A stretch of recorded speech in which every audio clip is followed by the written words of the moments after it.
딸을 시집 보낸 그런 심정으로 우리 교회를 찾아왔는데, 지난 사흘 동안 말씀을 나누면서 목사님, 또 예령 사모님, 또 우리 수빈이 주나 이렇게 사랑해 주시고 존경해 주셔서 참 감사합니다. 우리 교회 목사님들과 우리 귀한 또 장로님들, 또 우리 모든 성도님들께서 우리 피츠버그 한인중앙교회를 통해서 이 시대 가운데 하나님을 감동시키는 이런 하나님의 교회로 잘 세워져 나가고 주님 오실 때까지 복음의 역사를 이루어내는 이런 하나님의 교회가 되시기를 주의 이름으로 축복합니다. 사도 바울의 흔적을 찾기 위해서 그리스와 터키를 순례를 한 적이 있습니다. 중동 지방의 태양이 얼마나 뜨겁습니까? 내리쬐는 그 뜨거운 태양빛을 피하려고 사람들마다 창이 큰 모자를 쓰고 그 선크림으로 얼굴을 반죽을 하고 있을 때, 제가 바울을 보러 온 사람인데 바울이 맞았던 태양을 그대로 맞아야지 하고 그렇게 생 얼굴로 다녔더니 한 사흘쯤 지나니까 얼굴이 시뻘겋게 달아올라요. 일주일쯤 지나니까 시뻘겋은 얼굴이 시퍼렇게 변색이 되고 잔주름이 태양빛에 생기기 시작했습니다. 제가 그 잔주름에 겁을 먹고 바울을 배신하고 모자를 쓰고 선크림을 발랐어요. 그 뜨거운 태양을 맞으면서 오늘은 이 집, 내일은 저 집, 시커먼 얼굴 가지고 복음을 전했을 바울을 생각하니 참 마음이 애잔해 왔습니다. 바울의 삶이 어땠습니까? 예수님을 만난 이후로 지난 30년 동안 오직 복음을 위해서 전 생애를 바쳤던 바울, 복음을 위해서 40에 하나 감암매 39대를 5번이나 맞아가면서 죽을 정도로 맞은 거죠. 배고픔, 추위, 강도의 위험, 파선의 위험, 그렇게 죽을 고비를 넘기면서 바울이 했던 유일한 일이 십자가에 복음을 전가하는 일이었습니다. 이제는 감옥에 들어와서 죽음을 앞둔 마지막 상황, 며칠 후면 목이 달아나 죽을 그 죽음 앞에서 마치 유언처럼 남긴 마지막 말씀이 우리가 오늘 읽은 디모데 후서의 마지막 장의 말씀입니다. 바울이 세상을 떠나기 전에 우리에게 남긴 마지막 말씀, 무슨 말씀일까요? 살아있는 자와 죽은 자를 심판하러 오실 그리스도 예수 앞에서 엄히 명하노니 너는 말씀을 전파하라. 말씀을 전파하라. 복음을 전하세요. 예수님을 전하세요. 전도하세요. 늘 듣는 말씀 아닙니까? 이 세상을 떠나기 앞서서 마지막으로 전하는 말씀치고는 너무나 평범한 말씀 같습니다. 그럼 바울이 하는 이 말은 편안하게 책상에서 앉아서 하는 말이 아닙니다. 지금 숨이 넘어가는 한 사람이 마지막 힘을 다 모아서 쏟아내는 그 마지막 한마디, 너는 말씀을 전파하라. 우리말에는 말씀을 전파하라고 나와 있지만 원문 성경을 보면 너는 그 말씀을 전파하라고 말합니다. 이런 그 말씀이 무슨 말입니까? 무슨 복음이죠? 주 예수 그리스도께서 나 같은 죄인을 위해서 이 세상에 오신 그 예수의 복음, 예수님께서 내 죄를 용서하기 위해서 나를 구원하시기 위해서 십자가에 비참하게 피를 흘려주신 십자가의 복음, 죽었던 자가 살아나서 영원한 생명을 누리게 만드는 부활의 복음, 그 십자가와 부활의 복음, 그것 전하라는 겁니다. 그 복음이 아닌 다른 말씀도 있다라는 말씀입니까? 오늘 우리 3, 4절에 보면 다른 복음을 이렇게 말씀을 합니다. 때가 이르리니, 어떤 때입니까?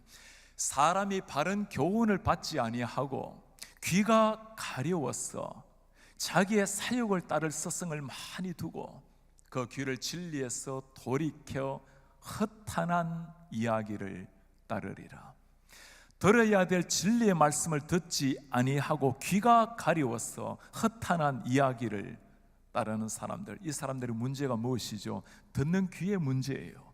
들어야 될 진리의 복음에 귀를 기울이지 아니하고 자신의 심령을 좀 시원하게 해줄 만한 이런 복음을 기대하는 사람들, 우리가 기억하셔야 될 것이 있습니다. 우리가 드려야 될 복음은 피곤한 인생살이에 우리의 마음을 좀 시원하게 해줄 만한 인생 특강 같은 복음이 아니에요. 우리 자녀들을 어떻게 하면 좀 더 잘 키울 수 있을까? 자녀 교육 같은 복음이 아니라 죽어있는 영혼을 살려내는 복음, 살아난 자들을 한 번의 인생을 거룩하게 불태우게 만드는, 가장 의미 있게 만들어내는 그 생명의 복음, 내 인생을 송두리째 바꿔놓는 그 복음을 전하라는 말씀입니다. 이 예수의 복음이 점점 사라지는 시대를 맞이하고 있어요. 유교에서나 불교에서도 덜을 씹는 턱강 같은 복음이라면 우리 예수님께서 그렇게 비참하게 십자가를 질 필요가 없었겠죠. 우리 미국이나 한국이나 우리 아이들이 자라나면서 10대를 보내고 20대가 되면서 교회를 떠나고 신앙을 버리는 비율이 80%가 넘게 나타나고 있어요. 한국이나 미국이나 똑같은 겁니다. 그렇게 우리가 초, 중학교, 고등학교를 잘 다녔던 아이들이 대학교를 들어가고 시집장가를 가면서 신앙에서 벗어나는 아이들이 10명 중에 8명이나 된다라는 말씀입니다. 제 눈에는 그들이 신앙을 버리는 게 아니에요. 교회를 다녔지만 신앙 없이 예수님을 체험하는 것 없이 그냥 다닌 거예요. 교회를 다니는 것하고 정말 예수님을 만나서 내 심령이 바뀌어지는 것, 인생이 바뀌어지는 것하고는 전혀 다른 일이죠. 처음부터 예수님을 만난 적이 없이 그냥 교회를 다녔을 뿐인 거예요.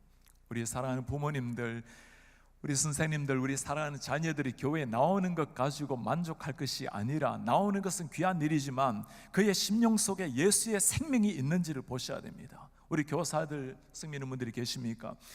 하나님께서 우리에게 맡겨주신 그 영혼들인데 그 아이들이 어찌하든지 나에게 주어진 날 동안에 예수를 체험할 수 있도록, 십자가를 만날 수 있도록 최고의 선생님이 누굽니까? 우리 부모님들이세요. 부모님들이 이 아이들 가슴 속에 예수의 생명을 심어주는 부모님.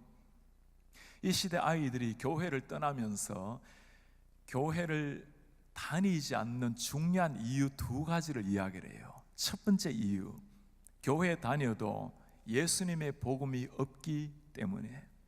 두 번째 이유, 우리 부모님을 보니까 하나님이 없는 것 같다. 부모님이 하나님을 살아내지 못하고 부모님이 신앙인답게 살아내지 못할 때 종교인으로 만들어내는 자녀를 키워내는 겁니다. 그런 아이들이 교회를 다닌다 해도 나이가 들어서 집사가 되고 때로는 장로가 되고 때로는 들어 신학교를 간다 하더라도 장로가 되고 목사가 된다 해도 예수님을 정말 만나서 영혼이 변화된 것하고는 전혀 다른 일이에요. 오늘 바울이 그것 부탁하는 겁니다. 이 예수의 십자가의 복음을 전파하라. 제가 2년 전에 미국에 하원 개원할 때 기도 인도를 초청을 받게 되었어요. 미국이 그래도 아직까지 기독교 국가라는 문화는 있어서 이 하원 의원이 개원할 때 목사를 모시고 기도로 시작을 합니다. 6개월쯤 전에 부탁을 받고 저에 대해서 스크린을 다 하고 난 다음에 기도에 대한 지침서를 보내왔어요. 목사님, 기독교적으로 민감한 용어는 사용하지 말아주세요. 목사가 기독교적인 용어를 사용하지 않으면 뭘 사용하겠어요? 미국 독립 이후로 국회에서 기도했던 기도문들이 다 남아있어요. 보니까 이전의 기도는 대체로 길면서 하나님을 찬송하고 당연히 마지막 예수 이름으로 끝을 내었습니다. 그러니까 점점 오면서 기도문이 짧아지고 우리 평화를 주고 군인들을 지켜주고 뭐 이런 기도가 다 이루고 있어요. 그리고 마지막에 예수 이름으로 기도하는 것이 점점 사라지는 걸 보았습니다. 지난해 미국 조창 기도회를 갔을 때 6명의 사람들이 앞에 나와서 대표 기도를 했어요. 그 중에 2명만 예수 이름으로 기도하고 끝을 내는 걸 보았습니다. 제가 미리 기도문을 보내어서 검열을 받게 돼 있는데 미리 보내고 나면 검열을 받을 것 같아서 마지막 날 저녁에 보내고는 하나님을 찬송하고 예수 그리스도 이름으로 기도를 마쳤어요. 수많은 사람들이 미국에 라이브로 생방송으로 기도를 듣고 그리고 제가 돌아왔습니다. 얼마나 많은 사람들이 저에게 편지를 보내고 전화를 하고 이메일을 보내왔는지, 목사님, 하원의원 개원 때 예수 이름으로 기도해 주셔서 고맙습니다라는 인사말이었어요. 몇 개월 후에 버지니아의 수도가 리치몬드입니다. 그곳에 다시 의원의 부탁을 받고 기도를 하러 갔어요. 똑같이 기도 검열을 당하고 도착을 했습니다. 한 많은 사람들이, 의원들이 다 앉아 있어요. 제가 저를 안내해 주는 의원에게 물었습니다. 모든 분들이 다 예수님을 믿는 분들입니까? 아닙니다. 종교가 다양합니다. 불도인들, 가톨릭, 이슬람교, 무종교 다 있습니다. 제가 오늘 예수님의 이름으로 기도하려고 하는데 괜찮으십니까? 목사님이신데 괜찮죠? 기도를 마쳤어요. 내려오는데 거의 모든 의원들이 다 일어나서 기립해서 박수를 쳐요. 저는 이게 목회자에 대한 예의인 줄 알았습니다. 나왔더니 저를 인도했던 팀 휴고 의원이 저보고 물었던 첫 질문이에요. 목사님, 왜 그 수많은 목사님들이 와서 예수 이름으로 기도하는 것을 그렇게 두려워합니까? 예수 이름으로 기도하는 것을 두려워하는 시대. 제가 예수님의 이름으로 기도하고 박수를 받아보는 이런 목사가 되었어요. 사랑 여러분, 이 시대가 어떠세요? 우리가 이 시대 앞에서 겸손하고 정중하지만 그러나 당당하게 예수 이름으로 세상 앞에 서야 되는데, 예수라는 이름이 이젠 우리로 하여금 오히려 주춤하게 만들어내고 뭔가 우리로 하여금 불안하게 만들어내는 이런 삶을 여러분 살아가고 계시지는 않습니까?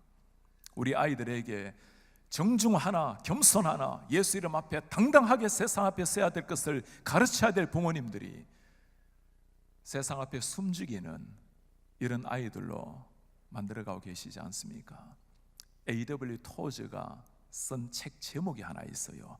세상과 충돌하라. Collide with the world. 세상과 충돌하라. 너무나 이 시대는 세상과 세련되게 균형을 맞추면서 살아가는 이런 종교인들이 시대가 되어버렸기에 그리스도인답게 세상 앞에 당당하게 서라는 겁니다. 여러분, 세상에 기대하는 것이 무엇일까요? 예수님도 잘 따라가고 세상도 발맞추어 살아가고 이런 사람 기대할까요? 그거 아니에요. 정말 당신이 예수를 믿고 있다면, 정말 하나님이 살아계신다면 살아계신 하나님, 예수님을 믿는 사람답게 살아내 보라고. 여러분, 세상 사람들이 우리에게 주문하는 게 그것 아닙니까? 대충 살아가는 것을 보고 즐거워할지는 몰라도 결단코 존경받지 못하는, 심지어 우리 때문에 하나님이 무시당하는 이런 시대를 맞이하고 있지 않습니까? 오늘 지금 바울이 그 부탁하는 거예요. 숨이 넘어가는 이 순간에 마지막 기록을 하면서 너는 말씀을 전파하라. 언제 말씀을 전하라고 말하고 있죠? 때를 얻든지 못 얻든지 항상 힘쓰라. 예수님을 만난 적시로 바울은 복음의 일꾼이 되었습니다. 때로는 한 사람에게, 때로는 거리에서 여러 사람들에게 회당에 들어가서 복음을 전하고, 심지어 죄수가 되어서 포로로 잡혀간 왕 앞에서도 복음을 전했어요. 그가 전가하는 복음에 베스도 왕이 뭐라고 말하죠? 바울아, 너의 그 많은 직식이 학식이 너를 미치게 했구나. 바울은 미친 사람이 아니었어요. 예수님을 만난 사람이 된 거예요. 바울이 하는 말이 뭐죠? 내가 주 예수 그리스도와 십자가 이외에는 다른 일체 아무것도 알지 않기로 작정을 했노라고. 여러분, 바울이 누굽니까? 젊은 날 세상의 모든 학식을 다 얻은 사람, 명예와 물질과 사람을 잡아다가 살리기도 죽이기도 할 수 있는 권력을 가진 사람, 모든 것을 다 누렸던 그 바울이 하는 말이에요. 내가 주 예수 그리스도를 알아가는 것이 가장 고상한 일이기에 세상 모든 화려한 것을 배설물로 여기노라. 우리 이런 바울에게 좀 물어보고 싶어요. 예수님을 잘 믿는 것 중요합니다.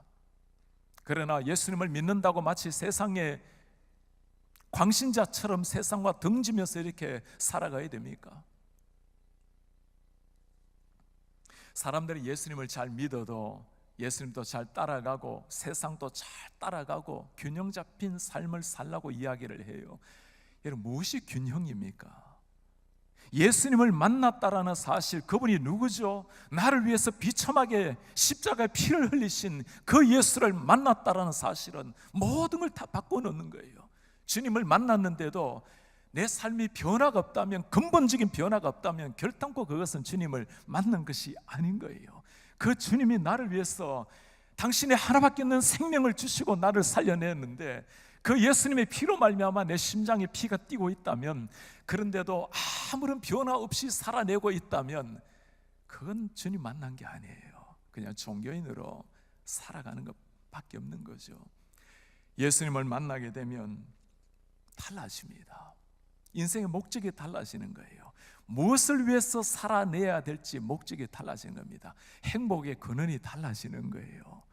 하늘의 기쁨, 만족, 그것이 목적이 되어 있는 사람, 사람을 바라보는 눈빛이 달라집니다. 사람들이 서로를 바라볼 때마다 어떻게 평가하죠? 그가 무슨 직장을 다니고 있는지, 대학은 어디에 나왔는지, 부모님들은 어떤 배경인지, 나이가 들고 나면 무엇으로 또 평가를 하죠? 자녀들이 무엇을 하고 있는지를 가지고 끊임없이 서로 간에 상대적으로 키재기를 하고 평가를 하고, 여러분 인생이라는 게 이렇게 좀 더 높은 것, 좀 더 많은 것, 좀 더 큰 것, 좀 더 평생 좀 더 추구하다가 그러다 인생 다 보내는 거예요. 남들과 비교해서 좀 더 뛰어나다 생각하면 그렇게 기뻐하고, 뭔가 열등하다고 생각이 들면 기가 죽고, 인생이 그런 게 아니에요. 하나님은 우리를 만드실 때 너무나 소중한 모습으로, 너무나 고결한 하나님의 형상대로 모양대로 하나님처럼 우리를 만드시고는 멋진 인생, 가장 아름다운 의미 있는 인생을 살기를 원해서 이 시대에 우리를 보내주셨는데, 세상에 화려한 것, 세상에 뛰어난 것, 그 상대주의의 괴물에 집어 삼켜서 80년, 100년을 다 쏟고 이 땅을 떠난다면 우리가 언젠가 주님 앞에 설 날이 올 텐데, 나를 위해서 피 흘려주신 그 주님 앞에 서게 되는 순간, 주님, 제가 이것을 위해서 오늘까지 달리다가 왔습니다, 그렇게 살아가는 것보다 어리석고 안타까운 일이 없는 겁니다. 예수님을 만나고 나면 혁명이 일어나요. 사람을 바라볼 때 눈빛이 달라집니다. 예수님이 우리를 바라보실 때는 딱 두 중의 사람밖에 없어요. 우리는 다 상대적으로 사람을 보지만 주님이 보실 때는 그가 예수님을 알고 있는 사람인가, 아니면 예수님을 모르는 사람인가, 알아야 될 사람인가, 예수님을 만난 사람, 영혼이 태어난 사람인가, 아니면 주님을 만나야 될 사람인가.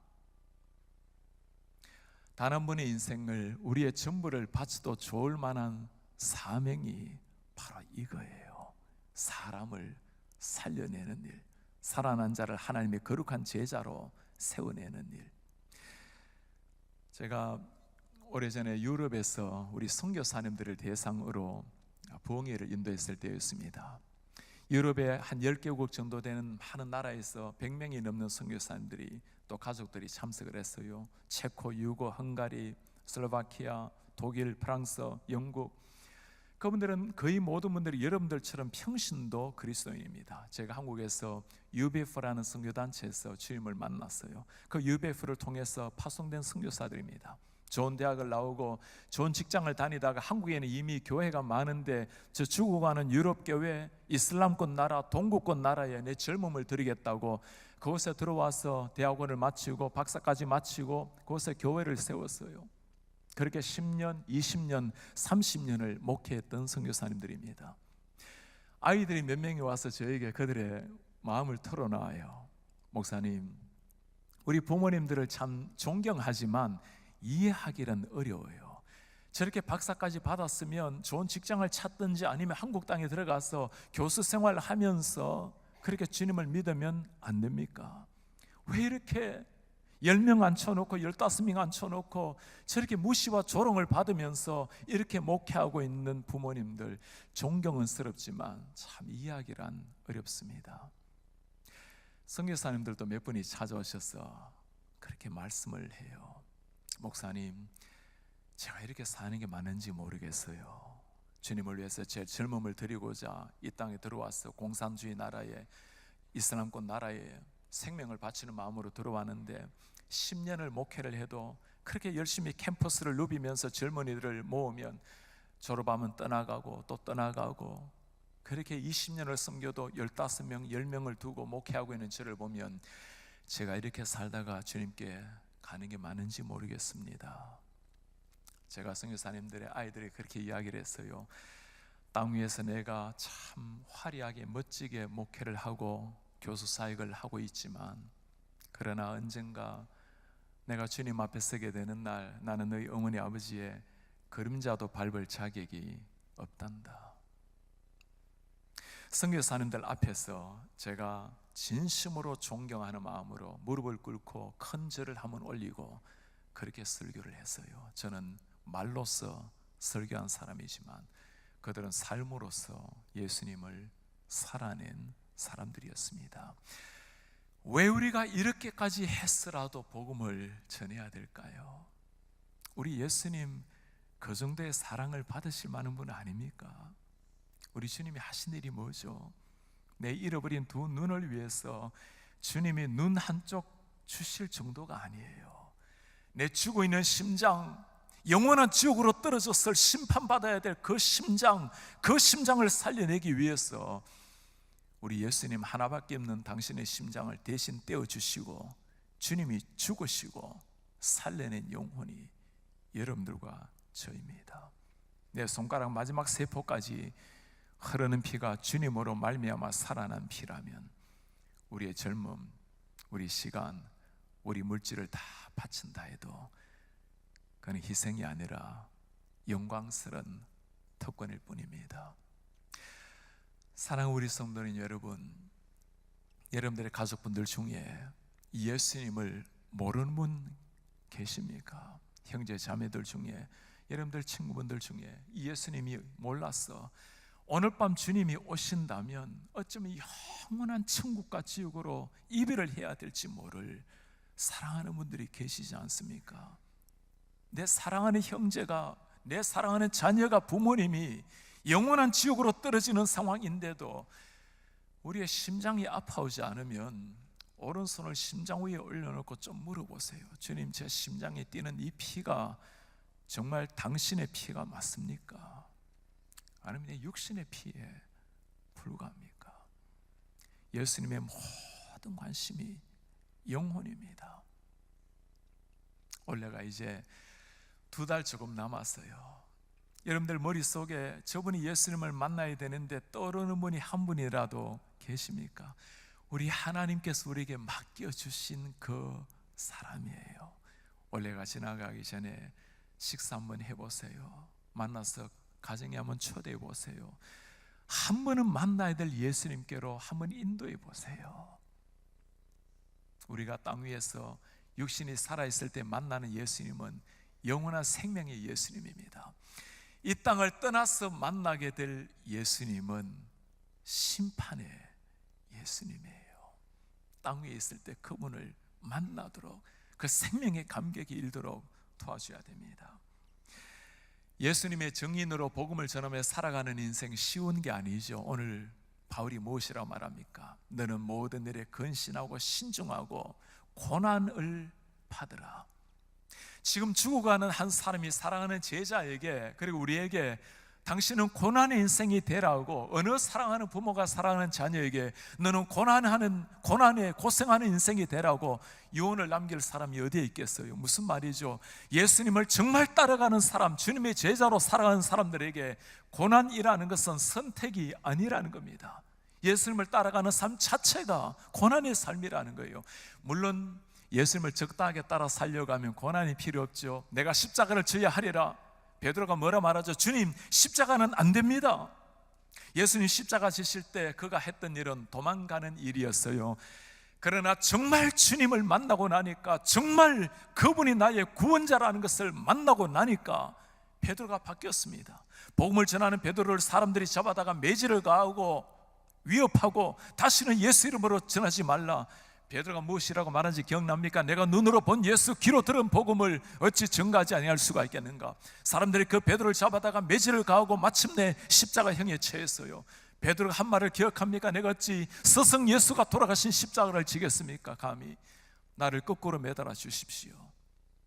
세상에 감당하지도 못하고 상상하지 못할 하나님의 사람이 탄생이 된 거예요. 이 시대는 예수님을 믿고 따라가지만 고난이 없는 것을 축복이라고 여기는 이런 시대가 되어버렸어요. 십자가를 내가 지고 아골골짝 빈들에도 복음을 들고 가겠다고 그렇게 외치는데도 어찌 십자가가 없는 것이 축복이 되어버렸는지. 예수님이 뭐라고 말씀하시죠? 네가 나를 따라오길 원하는가? 날마다 네 자신을 부인하고 십자가를 지고 좁은 길을 걸으라고. 오늘 사도 바울이 삶이 어땠습니까? 예수님을 만난 적시로 그는 고난의 종이 되었어요. 지금 이 복음 때문에 감옥에 잡혀 들어와서 죽기 마지막 직전에 쓴 글이 오늘 디모데후서예요. 사람들은 고난이라는 것을 불행으로 연결을 시켜버려요. 여러분, 고난은 고난이에요. 고난은 그냥 피곤하고 아픈 거예요. 그 불행은 아니죠. 바울이 감옥 안에서 죽음을 앞두고 했던 위대한 고백을 기억합니까? 기뻐하라, 내가 다시 말하노니 기뻐하라. 죽음을 앞두고 외치는 하늘의 기쁨을 노래하는 바울, 스데반의 돌에 맞아 죽으면서 하늘의 문이 열렸을 때 미소를 지으면서 행복한 미소를 지으며 죽어갔던 사람들,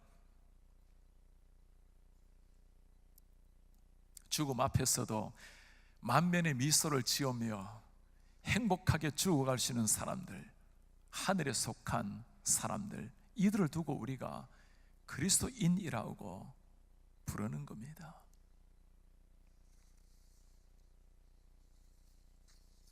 우리 한국교회는 수많은 하나님의 사람들의 고난 속에서 한국교회가 오늘까지 왔잖아요. 우리 미국의 많은 선교사들이 20대 30대 한국에 와서 피를 흘렸고, 그들의 아이들을 한국 땅에 묻어야 했고, 그들의 젊음을 한국 땅에서 보내었습니다. 여러분, 루비 켄드릭이라는 이름을 들어보셨나요? 24살의 처녀로 한국에 들어와서 너무 과로로 한국 땅에서 1년 만에 순교한 미국의 선교사입니다. 지금 한국의 합정동에 외국인들이 묻혀있는 공원 묘지가 있어요. 거기에는 묘비명에, 그녀의 무덤에 있는 묘비명이 있습니다. 만일 나에게 1000개의 삶을 준다면, 생명을 준다면 내가 조선에 다 바치리라. If I have 1,000 lives to give, 조선, Korea should have them all. 1000개의 생명을 주더라도 내가 한국에 바치리라. 그가 이 땅을 떠나기 전에 마지막으로 남긴 편지가 있어요. 사랑하는 아버지 어머니, 이곳 조선 땅에 오기 전에 집들에 심었던 꽃들이 활짝 피어났다는 소식을 들었을 때 하루 종일 집 생각만 했습니다. 이곳 조선 땅은 참으로 아름다운 곳입니다. 모두들 하나님을 닮은 사람들 같습니다. 복음을 듣기 위해 10마일을 맨발로 걸어오는 어린아이들을 보았을 때 하나님의 사랑 때문에 오히려 저는 위로를 받습니다. 탄압은 점점 심해집니다. 그저께 예수님을 영접한 지 일주일도 되지 않았던 서너 명이 끌려가 순교를 당했고, 토마스 선교사, 제임스 선교사도 순교를 당했습니다. 선교 본부에서는 철수하라는 지시가 있습니다. 그러나 대부분 선교사들은 그들이 전도한 조선인들과 아직도 숨어서 예배를 드리고 있습니다. 모두가 순교할 작정인가 봅니다. 오늘 밤은 유난히 고향으로 돌아가고 싶습니다. 외국인을 죽이고 기독교를 정오한다는 소문 때문에 부두에서 저를 끝까지 말리셨던 어머니의 얼굴이 자꾸 제 눈앞에 어립니다. 아버지, 어머니, 이 편지가 마지막일 수 있습니다. 제가 이곳에 오기 전에 뒷뜰에 심었던 한 알의 씨앗으로 이제 내년이면 온 동네가 꽃으로 가득하겠지요. 그리고 또 다른 씨앗을 만들어내겠지요. 저는 이곳에서 작은 씨앗이 되기로 결심했습니다. 제가 씨앗이 되어 이 땅에 묻히게 되었을 때 아마 하나님의 시간이 되면 조선 땅에는 많은 꽃들이 피고 그들도 여러 나라의 씨앗이 될 것입니다. 저는 이 땅에 저의 심장을 묻겠습니다. 이것이 조선을 향하는 저희의 열정뿐만 아니라 조선을 향한 하나님의 사랑이라는 것을 알기 때문입니다. 이름 모를 조선 땅을 위해서 꽃다운 24살 나이에 생명을 던졌던 한 여인. 사랑 여러분, 아마 여기 앉아 계신 대부분이 다 24살을 넘겼고 33살을 다 넘기신 분들이겠죠. 우리 예수님 33살의 그 젊은 나이에 우리를 위해서 생명의 피를 흘리셨습니다. 33살만큼 살았으면 우리 땅 위에서 많이 산 거예요. 예수님만큼 살았으면 됐지. 얼마나 오래 살아야 오래 사는 겁니까? 33살이 되었다면 정말 우리는 덤으로 사는 인생이에요. 한 번의 인생, 무엇을 위해서 살다가, 누구를 위해서 살다가, 이 고귀한 인생을, 이 짧은 인생을 무엇을 위해서 살다가 주님 앞에 서기를 원하십니까? 지난 10년 동안 종신대학교에서 교수 생활을 하면서 이제 목회한 지가 5년이 되었습니다. 10년 동안 여름, 겨울 방학이 되면 늘 선교지에서 삶을 보내었어요. IT가 지진이 났을 때 중국에 먼저 들어가서 젊은이들을 가르치고 바로 이어서 미얀마로 들어갔습니다. 미얀마가 얼마나 더워요. 45도, 50도 체감온도 올라가는 곳에 그렇게 하루 종일 며칠을 가르치니까 비 오도 땀만 떨어지고 너무 땀을 많이 흘리니까 기절을 한 거예요. 다시 정신 차리고 또 가르치고, 그리고 미국으로 들어가서 다음 날 아내와 함께 IT로 들어갔습니다.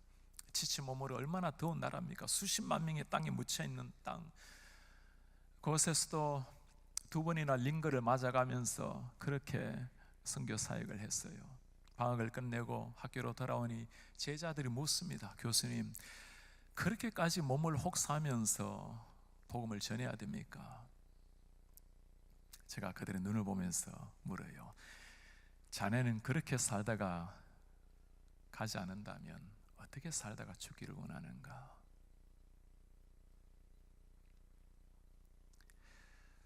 한 번의 인생입니다. 단 한 번 사는 인생.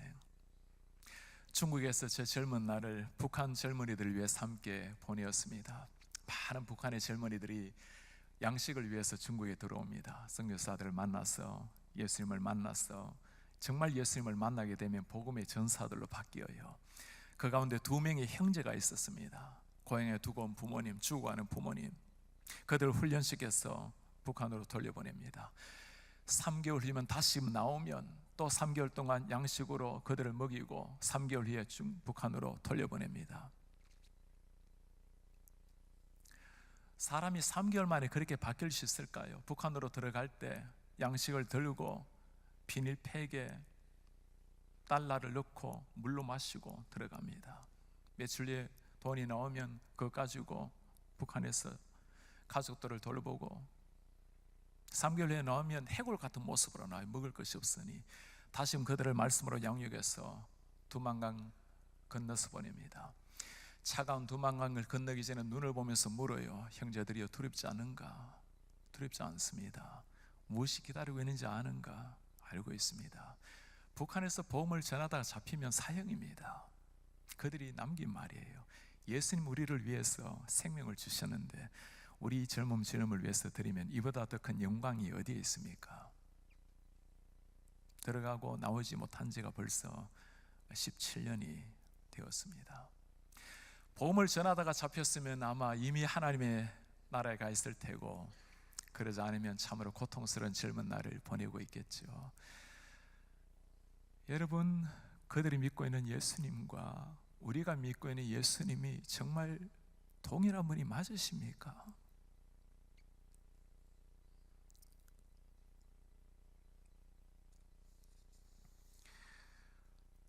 예수님의 모든 관심은 영혼이에요. 그것 때문에 주님이 이 세상에 오셨고, 그것 때문에 우리가 주님을 만난 겁니다. 지금 눈을 감아도 영원한 천국에서 눈 뜨는 영생을 누리게 된 거예요. 이 주님을 만난 사람, 그들의 관심이 영혼입니다. 우리가 이게서 한번 물어보고 싶어요. 우리도 다 바울처럼 예수님을 만났잖아요.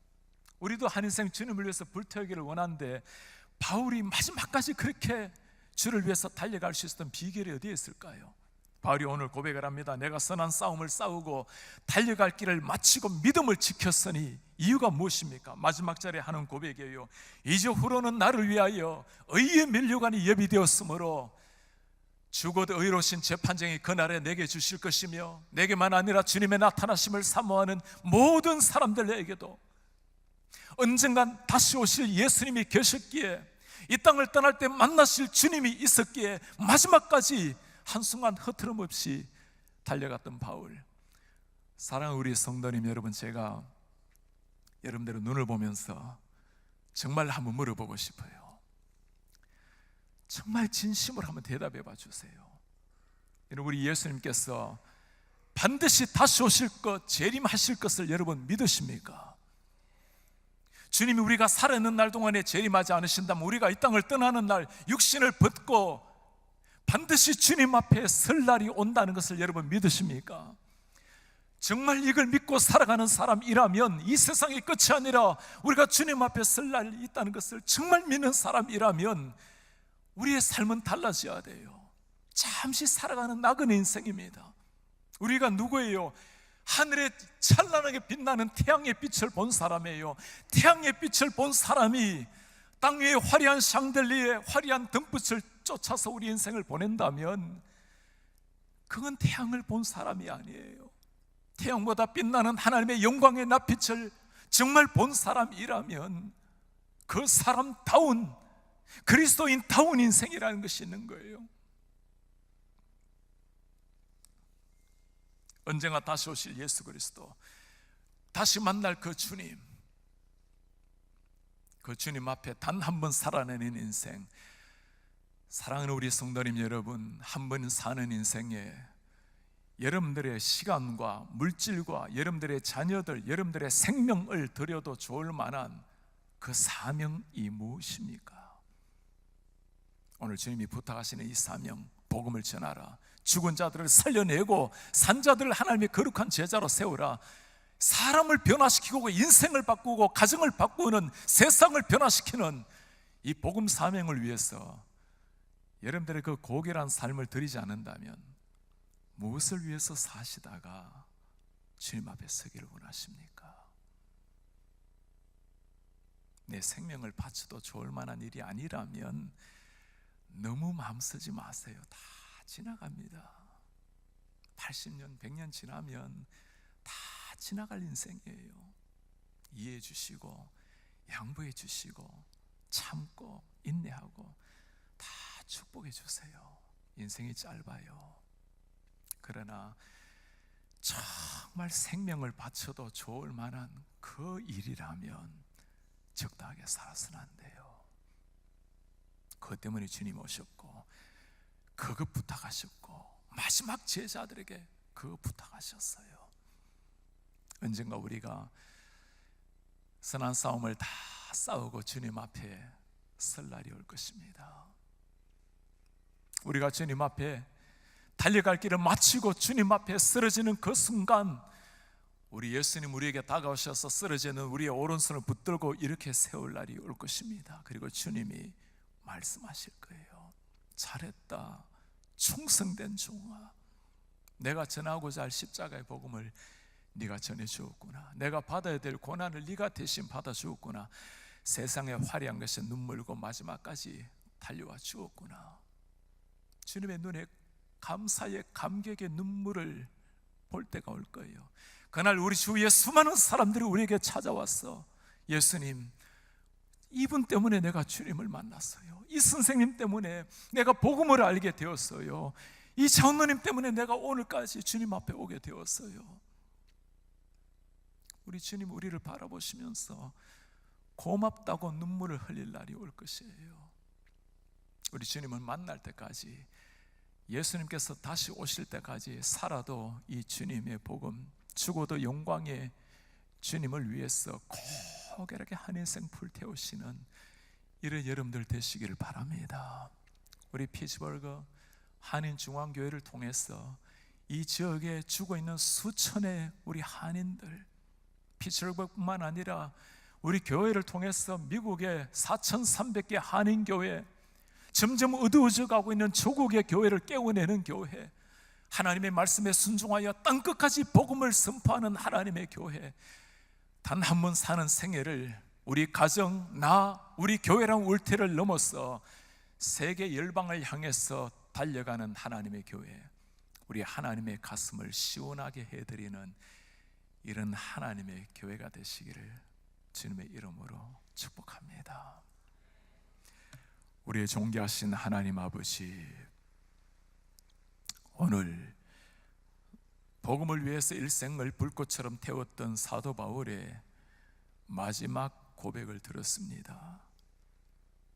바울이 피를 흘렸고 예수님의 제자들이 순교를 당했고 기독교 2000년의 수많은 젊은이들이 이 복음을 들고 미지의 땅으로 들어갔고 133년 전 수많은 영국, 호주, 캐나다, 미국 선교사들 20, 30대 젊은이들이 한국 땅에서 피 흘리고 생명을 던지고 자식들을 묻었기에 우리가 오늘 예수님의 복음을 듣게 되었습니다. 주님, 우리가 미약하고 부족하지만 이제 우리에게도 이 사명을 주셨으니 하나님 한 번 사는 생애를 단 한 번의 인생을 이 복음을 향해서 살아가는 주의 종들이 되게 도와주십시오. 우리의 가정에서, 우리의 일터에서, 우리가 서 있는 자리가 사명터인 줄 알고 아침에 직장의 문을 열 때는 이 사명을 가지고 문을 열게 하시고, 공부하는 젊은이들은 이 사명을 가지고 최선을 다하여 공부하게 하시고, 우리의 자녀들을 세상적인 상대주의의 계물에 집어삼키는 자들이 아니라 하나님의 자녀로서 세상에 우뚝 서게 만드는 겸손하나 당당한 하나님의 제자들로 세워서 우리의 자녀들로 말미암아 세상을 변화시켜 나가는 부모님들이 되게 하시고, 우리 피츠버그 하는 중앙교회로 말미암아 잠들은 사탄이 벌벌 떨게 만드는 이 시대 가운데 하나님의 교회를 깨워내는 이런 하나님의 사람들, 하나님의 교회가 되게 하여 주옵소서. 언젠가 우리가 선한 싸움을 다 싸우고 우리 하나님 앞에 서게 되는 그 순간, 우리의 삶을 돌아보면서 참으로 부족하고 연약했지만 주님의 은혜로 이렇게 살게 해주셔서 감사합니다, 이 위대한 영광스러운 고백을 다 드릴 수 있는 이런 하나님의 제자들이 되게 하여 주옵소서. 예수 그리스도의 이름으로 기도합나이다.